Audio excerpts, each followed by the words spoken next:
ടീമാ. അതുകൊണ്ടാ ആർച്ചയും ഭദ്രയും ഞാൻ നിനക്ക് വിട്ടുതരാമെന്ന് വെച്ചത്. എടി, അവരെ വളർത്തുന്നത് കല്യാണം കഴിപ്പിച്ച് അയക്കാനല്ലേ? നീ ഒന്ന് മനസ്സ് വെച്ചാ നിന്റെ കുടുംബത്തിൽ നിന്ന് നിനക്ക് തന്നെ അതിനുള്ള സ്വത്ത് കിട്ടും. എന്നാ പിന്നെ ഞാൻ എന്റെ കുഞ്ഞുങ്ങളെയും കൊണ്ട് എന്റെ വീട്ടിലേക്ക് തന്നെ അങ്ങ് പോയാ പോരെ? അവർക്കൊരു അച്ഛന്റെ ആവശ്യമില്ലല്ലോ. അയ്യോ, അത് വേണം. എടി, ഈ അമ്മയില്ലാത്ത പെൺകുട്ടികളെ അച്ഛൻ വളർത്തും. പക്ഷേ പേരിനെങ്കിലും ഒരു അച്ഛനില്ലാതെ പെൺകുട്ടികൾക്ക് ഈ സമൂഹത്തിൽ മാന്യമായി വളരാൻ ബുദ്ധിമുട്ടാ. ദേ, എന്റെ എല്ലാ തെറ്റുകളും പുറത്ത് നീ വീണ്ടും എന്റെ കൂടെ വന്നത് നിന്റെ പെൺമക്കൾക്ക് അച്ഛൻ വേണമെന്നുള്ളത് കൊണ്ടുകൂടിയല്ലേ? പിന്നെന്തിനാ നീ വീണ്ടും തിരിച്ചു പോകുന്നതിനെ പറ്റി പറയുന്നത്?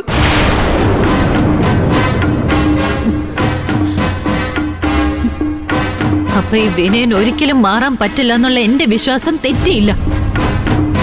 തിരിച്ചു വന്ന ദിവസം ബെഡിൽ നിന്ന് വീണ് ഹോസ്പിറ്റലായപ്പോ തന്നെ ഞാൻ തിരിച്ചു പോവേണ്ടതായിരുന്നു. ഓ, എന്താ ചീരു ഇത്? ഞാൻ എന്ത് പറഞ്ഞാലും നീ അത് നെഗറ്റീവായിട്ട് എടുക്കല്ലേ. നീ എന്റെ അനുസരണയുള്ള ഭാര്യയായാൽ ഞാൻ നിനക്ക് ഏറ്റവും നല്ല ഭർത്താവായിരിക്കും. ഇപ്പൊ തന്നെ പുറത്ത് നമ്മള് മാതൃകാ ദമ്പതികളായി കഴിഞ്ഞു.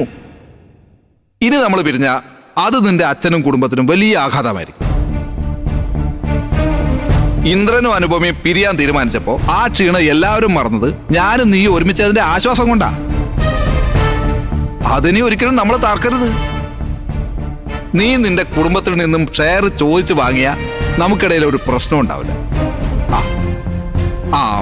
നിനക്ക് നിന്റെ പെൺമക്കളുടെ ഭാവിയും ഭദ്രമാക്കാം. എനിക്ക് നല്ലൊരു ബിസിനസ് തുടങ്ങി നമ്മുടെ ഈ കുടുംബവും നോക്കാം. എന്ത് പറയുന്നു? പറയ്, എന്ത് പറയുന്നു?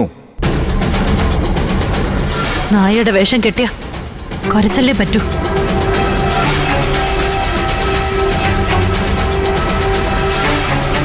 നിക്ക്.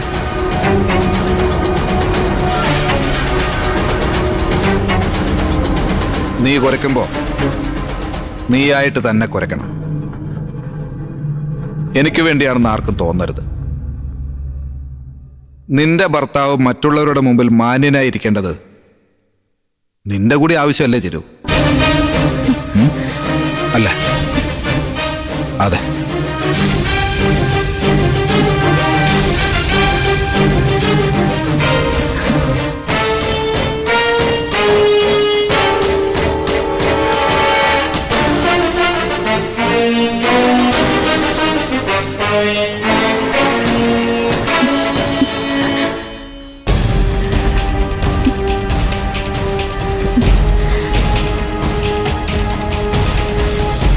മാന്യൻ.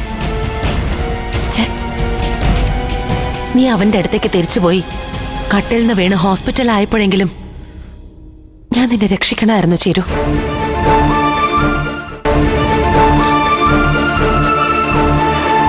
അന്ന് നീ എന്നോട് പറഞ്ഞതാ അവനെ വിശ്വസിക്കാൻ കൊള്ളില്ലെന്ന്. എന്നിട്ടും ഞാൻ നിർബന്ധിച്ച് നിന്നെ അവന്റെ അടുത്തേക്ക് അയച്ചു. ഞാൻ പറഞ്ഞില്ലേ ചേച്ചി, ഇത് എന്റെ തലയിലെഴുത്താണെന്ന്. അതുകൊണ്ടാ എന്നെ ആർക്കും രക്ഷിക്കാൻ പറ്റാതായി പോയത്. ഇനി ഞാൻ അയാളെ തള്ളിപ്പറയാനൊന്നും പോകുന്നില്ല. പറഞ്ഞിട്ട് കാര്യമില്ല.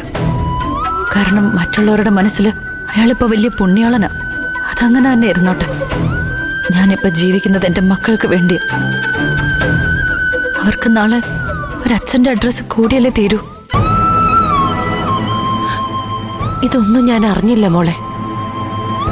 നിന്നെ വീണ്ടും ഒരു കയത്തിലേക്കാണ് പറഞ്ഞു വിടുന്നതെന്ന് ഈ ചേച്ചി അറിഞ്ഞില്ല. അത് വിട് ചേച്ചി. ചേച്ചി ആയതുകൊണ്ടാ ഞാൻ ഇത്രയും പറഞ്ഞത്. എല്ലാം പറഞ്ഞപ്പോ മനസ്സിന് നല്ല ആശ്വാസമുണ്ട്. ഇനി ഞാൻ അച്ഛനെ ബുദ്ധിമുട്ടിക്കാതിരിക്കാൻ പരമാവധി ശ്രമിക്കാം ചേച്ചി.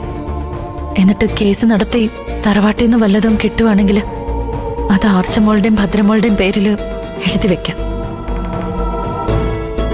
മോളെ. മോളെ അനു.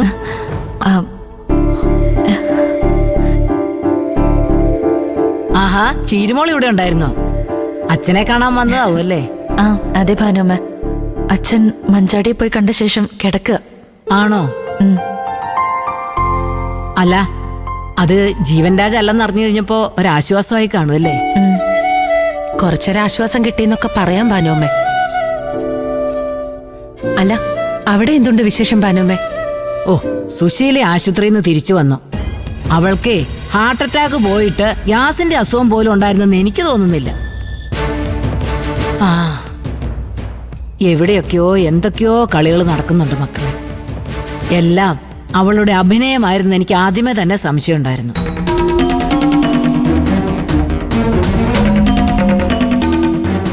അതെല്ലാം കഴിഞ്ഞു വന്നിട്ടും അവൾക്ക് ഒരു ക്ഷീണവും തോന്നുന്നില്ല. വേറെന്തൊക്കെയോ കണക്കുകൂട്ടലുകളുമായി അടുത്ത അഭിനയത്തിന് നിൽക്കുക. അഭിനയിക്കാൻ അറിയുന്നവർക്ക് മാത്രമേ ഈ ലോകത്ത് നിലനിൽപ്പുള്ളൂ ഭാനുമ്മ. എന്നാ പിന്നെ ഞാൻ പോവാ ചേച്ചി. ഭാനുമ്മ, അച്ഛൻ എഴുന്നേക്കുമ്പോ പറഞ്ഞാ മതി. ഇപ്പൊ ഇറങ്ങിയ ഇരുട്ടുന്നതിന് മുന്നേ വീട്ടിലെത്താം. അയ്യോ, നാളെ പോയാ പോരെ ചീരു? ഇന്ന് നമുക്ക് ഇവിടെ എന്തെങ്കിലുമൊക്കെ സംസാരിച്ചിരിക്കാം. അതേ മോളെ, അച്ഛനും കൂടി ഇവിടെ ഉള്ളതല്ലേ. എനിക്കവിടെ എന്റെ മക്കളില്ലേ ഭാനുമ്മ, അവരെ വിട്ട് എനിക്ക് അച്ഛന്റെ കൂടെ നിൽക്കാൻ പറ്റുമോ? ഞാനെന്നാ ഇറങ്ങു ചേച്ചി. ശരി, നീ പോയിക്കോ. പോട്ടെ ഭാനുമ്മ, പിന്നെ കാണാം. പോയിട്ട് വാ.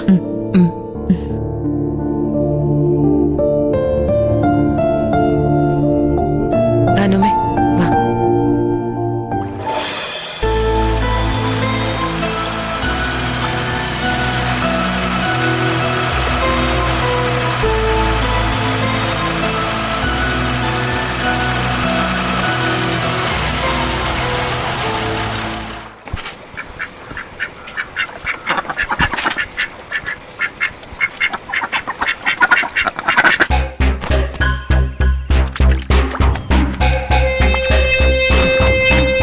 പിള്ളേര് വരുന്നുണ്ട് കേട്ടോ.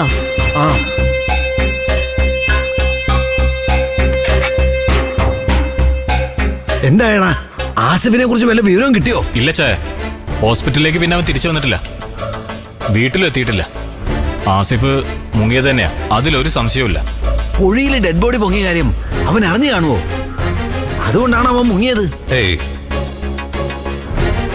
ഡെഡ് ബോഡി പൊങ്ങിയത് ആസിഫിന്റെ മുങ്ങലുമായിട്ട് ബന്ധമൊന്നും ഉണ്ടാകാൻ ചാൻസ് ഇല്ല ചേ. പുഴയിൽ വീണ് ജീവൻരാജ് മരിച്ചാലും ഇനി തിരിച്ചു വന്നാലും ആസിഫ് എന്തിനാ പേടിക്കുന്നേ? ആസിഫിനെ കുറിച്ച് ആരെന്ത് പറഞ്ഞാലും നിന്റെ കയ്യിൽ അതിന് ഉത്തരവുണ്ടല്ലോ പവിത്ര. എന്നാ പിന്നെ അവൻ എവിടെ പോയെന്ന് നീ തന്നെ ഒന്ന് പറ. അതെങ്ങനെ എനിക്കറിയാൻ പറ്റും ആന്റി? ഞാനിവിടെ നിങ്ങളോടൊപ്പം തന്നെ ആയിരുന്നില്ലേ? ആസിഫ് ആശുപത്രി കിടന്ന് ബോറടിച്ചപ്പോ ഇറങ്ങിപ്പോയതാണെന്ന് എനിക്ക് തോന്നുന്നു. അവന്റെ ബോറടിയെ പോലീസുകാർ മാറ്റിക്കോളും. മോർച്ചറിയുടെ മുമ്പിൽ വെച്ച് മഞ്ചാടിയും അവിടെ അച്ഛനും CA സാറിനോട് ജീവനെ കുറിച്ച് അന്വേഷിക്കണമെന്ന് ആവശ്യപ്പെട്ടിരിക്കുക. സാർ അവർക്ക് ഉറപ്പും കൊടുത്തിട്ടുണ്ട്. ആസിഫിനെ കാണാനില്ലെന്ന കാര്യം മഞ്ചാടിക്ക് അറിയോ ചേ? അറിയാൻ വഴിയില്ല, ഞങ്ങള് പറഞ്ഞിട്ടില്ല. പിന്നെ ഹോസ്പിറ്റലുകാര് പോലീസിൽ അറിയിക്കാതിരിക്കുവോ? അതെ, അവനെ അവര് പൊക്കും. അതോടുകൂടി ജീവൻ രാജിന് എന്ത് സംഭവിച്ചെന്ന് ലോകം അറിയുകയും ചെയ്യും.